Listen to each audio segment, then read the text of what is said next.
Welcome to week 14 of the 30-week training program that I've got for Chase the Sun 2026. And this, you can see, is the first outdoor ride of the year that I did. The weekends I took not the long ride, but a ride outside. See, it's still a little bit wet. It had been raining, I think, the day before, but we had some absolutely beautiful weather here. So, I had to take the opportunity to go outside. This week I'm going to talk a little bit about how the training has gone so far and what I'm going to be changing from this point forward. So, for those who are training for Chase the Sun, you will have seen, we've got an email from the organisers, from the event organisers themselves, with a training plan that starts 1st of March. I'm recording this on the 1st of March. So they've got a 16-week training plan for the event. So I'm going to talk a little bit about kind of how my training plan is going to evolve from this point forward, particularly, with outdoor riding now really becoming possible. Now the weather's a little bit better, the mornings are a little bit lighter, the evenings are a little bit lighter as well. Just makes everything a little bit easier to get outdoors. But yeah, let's start with progress, I think. So broadly, there are 3 metrics that I've been using to track progress, and they're pretty simple: total volume in hours, FTP, and longest ride. Let's go through each of them. Let's start with weekly volume, and you can see here I've probably been averaging somewhere between 5 to 6 hours. A couple weeks of being above that 6-hour mark. As we get nicer weather and I'm spending more time outdoors on the weekend, this will increase. I've also tried to incorporate some deload weeks into here as well, but broadly I think this progress in terms of weekly volume has been good so far, and certainly manageable from a kind of build or base perspective, but definitely work to do on the long rides for the weekend, I would say. The second metric I'm tracking is FTP. Now, for an event like Chase the Sun, this isn't massively important. The real challenge for Chase the Sun is to, keep going after hour and still be riding at that 15-16 hour mark. But what it does is, if I'm improving my FTP, it means that easy pace is higher, is faster. And hopefully it means instead of maybe a 16-hour finish, maybe I get a 15-hour finish, maybe I get a 14-hour finish. It makes the event easier, makes it more manageable. So that's the idea behind tracking FTP. And I'll just put up on screen, some results. I'm using Zwift, I'm using intervals.icu. They all have kind of different results. I've left it around the 200 mark. I did recently on Zwift, actually this week, but it would be week 15 technically of the training program. Actually get a FTP bump in Zwift app from 200 to 203. So I put that on the stats for next week, but it's still around that mark. And if you look over the progress that I've made, at least from when I started Zwifting, actually last August 2025, my FTP at that time was 143. So to see it go up to 203 is a really nice improvement, because again, just for Chase the Sun, it means now my easy pace is what my FTP was in August, whereas my easy pace in August 2025 might have only been like 80-90 watts, so at that kind of power, I don't know if I actually would be finishing Chase the Sun. So this is why I'm focusing on FTP here, because it will just be another metric that helps me figure out if I'm going to finish and when I'm going to finish, maybe. Third metric that I'm tracking is maybe a little bit crude. It's just longest ride. And if I think about FTP like the engine, I suppose, that you're working with, longest ride is maybe like the chassis that you're working on almost. Like I'm tracking longest ride, and you can see the ride durations here that I've had over the last 14 weeks or so. The longest one I've done so far is 4 hours. It's been an indoor Zwift ride. But the reason I'm tracking this is, like I say, it's almost like the chassis for Chase the Sun.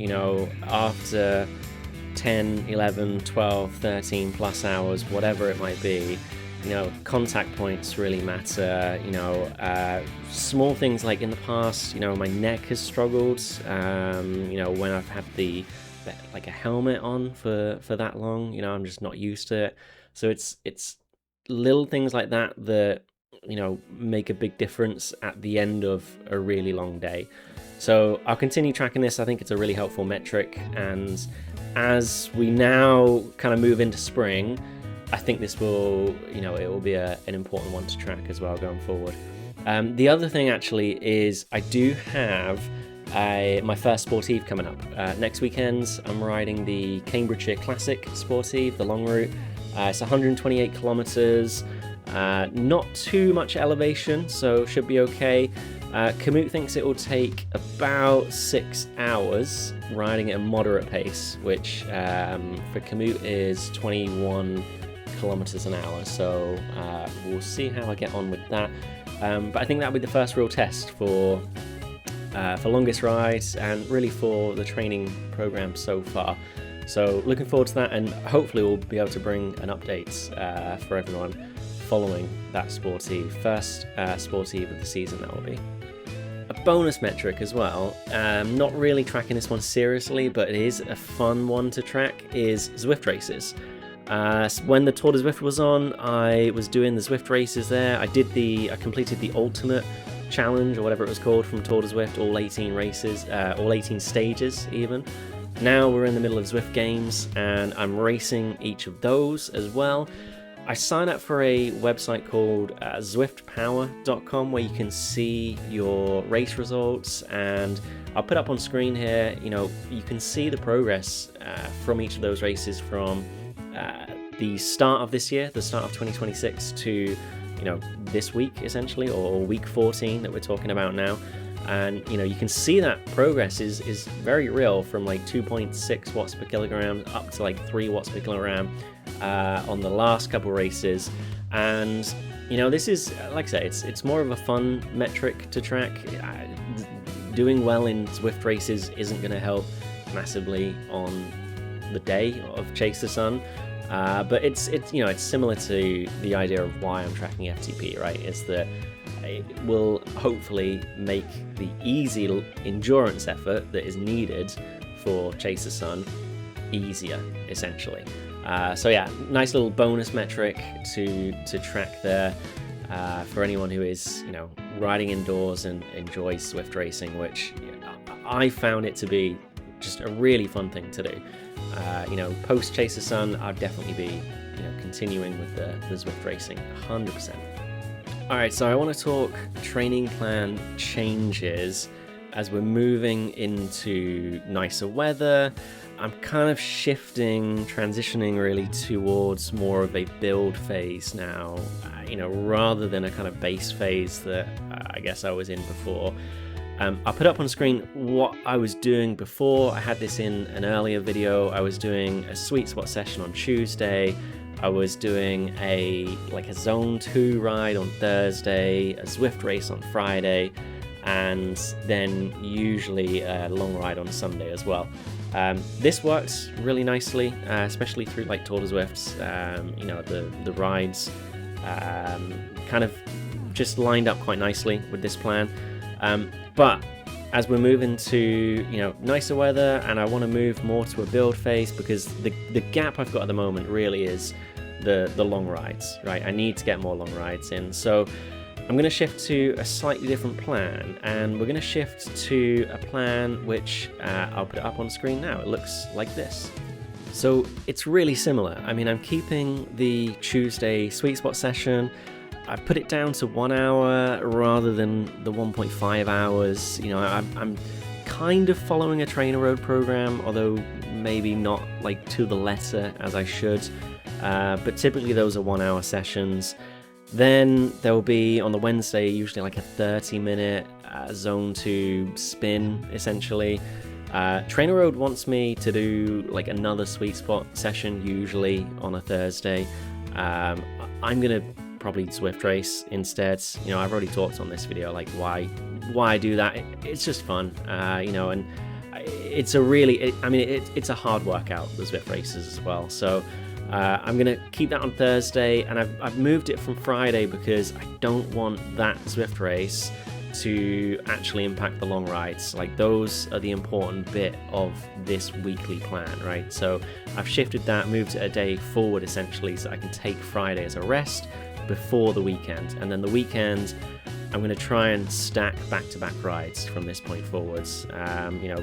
Maybe it's a long one on Saturday, maybe it's a long one on Sunday, but typically I'll try and get like a longer one day and a slightly shorter one the other. But I think just stacking those back-to-back rides from this point is going to be quite helpful. It's going to be quite useful going forward.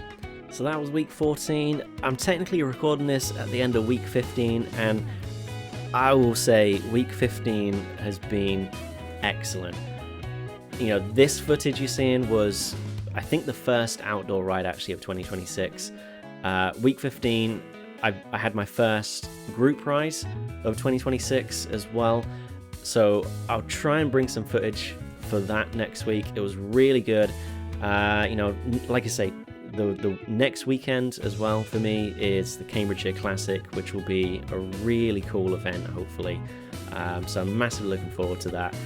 But, if you're training for something big, or if you just want to see how far I'll go, hit that like button, subscribe, and let's chase the sun together.